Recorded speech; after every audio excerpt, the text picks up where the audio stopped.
বাংলাদেশৰ যি political development হৈছে আৰু আমাৰ ৰাজ্যতো কিছুমান পলিটিক্যাল ডেভেলপমেণ্ট হৈ আছে যাৰ পৰা এছাম ধৰ্মীয় উগ্ৰপন্থী মনোভাৱৰ লোক এটা নতুনকৈ তেওঁলোকে প্ৰাণ পাই উঠা আমি দেখা পাইছোঁ। ছ'চিয়েল মিডিয়াতো এনেকুৱা মানুহ দেখিব আৰু বাস্তৱ জীৱনতো দেখিব। আৰু যোৱা 7 দিন ধৰি ধুবুৰীত যিখিনি ঘটনা হৈ আছে সেইখিনি অত্যন্ত নিন্দনীয় আৰু গৰ্হিত। এইটো এটা হনুমান মন্দিৰ।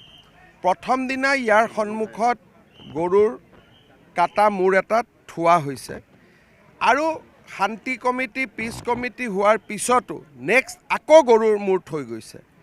এতিয়া এনেকুৱা ধৰণে যদি ঘটনাবোৰ চলি থাকে তেতিয়াহ'লে ৰাইজে যথেষ্ট অসুবিধাত পৰিব। এইবাৰ আনকি কটন কলেজৰ সন্মুখতো গৰুৰ কাটা মূৰ বা গৰুৰ বিভিন্ন হাড় বা বিভিন্ন অংগ পতংগ ৰখা হৈছে। গৰু কুৰবানীৰ কাৰণে অনা হয়, গৰু ৱেপনাইজ কৰিবৰ কাৰণে অনা নহয়। এতিয়া একচাম লোকে ভাবে যে এই জায়গাটোত যদি মই বাৰে বাৰে গৰুৰ মাংস আনি থাকোঁ তেতিয়াহ'লে মানুহটোৰ পৰা হিন্দু মানুহখিনিয়ে মাটি বিক্ৰী কৰি গুচি যাব। Target number 1।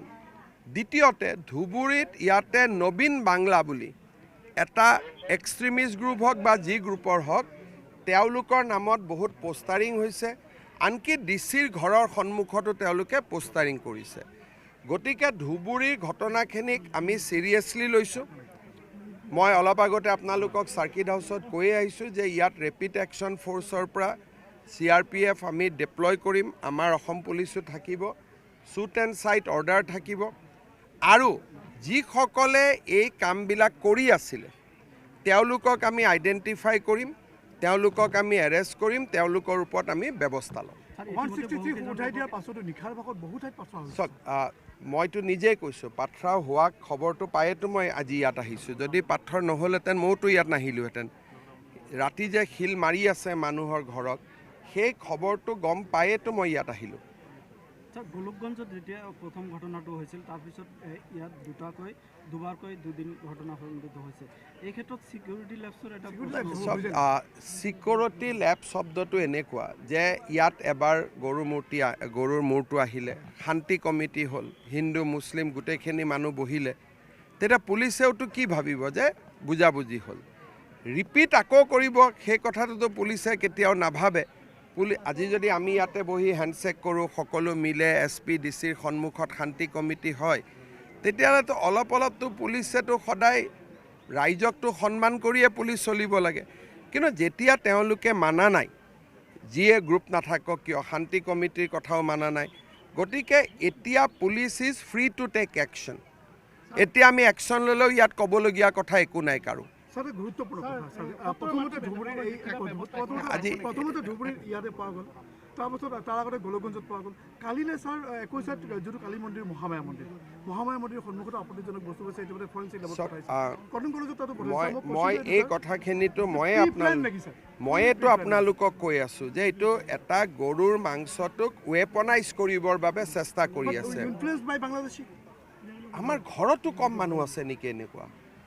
আমাৰ বাংলাদেশটোতো এটা ফেক্টৰ, কিন্তু আমাৰ নিজৰ অসমতে এনেকুৱা মানুহ বহুত আছে। কটন কলেজতো আৰু বাংলাদেশৰ পৰা সিটো পেলাই থৈ যোৱা নাই।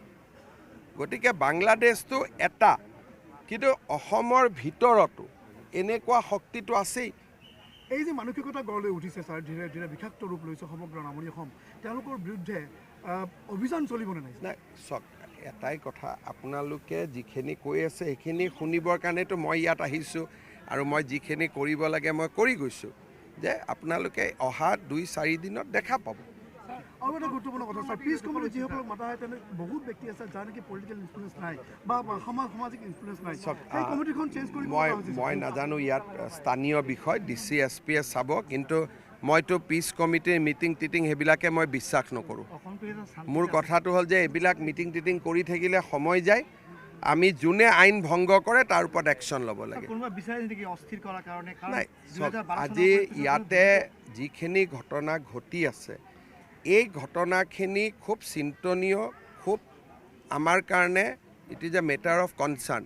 কিন্তু আপোনালোকে মোক যিমান প্ৰশ্নৰ উত্তৰ খুজিছে সিমান প্ৰশ্নৰ উত্তৰ মোৰ লগত নাই কাৰণ মই মুখ্যমন্ত্ৰীৰ দায়িত্বত থাকি এনেই যি পাওঁ আপোনালোকক সন্তুষ্ট কৰিবৰ কাৰণে মই উত্তৰ দিব নোৱাৰোঁ এতিয়া যেতিয়া পুলিচে মানুহখিনিক এৰেষ্ট কৰিব ইণ্টাৰোগেশ্যন কৰিব আমাৰ হাতত তথ্য আহিব তেতিয়া আমি তথ্যখিনি আপোনালোকক দিব তেওঁলোকে কৰি আছে কিন্তু আজিৰ পৰা আৰু ভাল কৰি হ'ব সুধি ল'ব এছ পিক আপোনালোকে এছ পিক এতিয়া আপোনালোকে সুধি ল'ব এছ পি ধুবুৰী পুলিচৰ টুইটতো পাব ছ'চিয়েল মিডিয়াটো পাব ধুবুৰী পুলিচে টুইটো কৰিব ছ'চিয়েল মিডিয়াও আপোনালোকে এই কিমান এৰেষ্ট কৰিছে কি কৰিছে আপোনালোকে ধুবুৰী পুলিচক মই কৈ যাম ছ'চিয়েল মিডিয়া পোষ্ট থাকিব আপোনালোকে পাবই আৰু এছ পিকো আপোনালোকে লগ কৰিব মই কৈ থৈ যাম বেলেগ ৰূপটোপ দিটো লাভ নাই না ইয়াতে গৰুৰ মূৰটো থৈ গৈছে আৰু ইয়াৰ ৰূপৰ কি কথা আছে গতিকে এইবিলাক য'ত যি কোনে লিখি থাকক আমি যিটো দেখিলোঁ সেইটোহে মেইন কথা আপুনি চবতে অভিযান চবতে চলি থাকিব হ'ব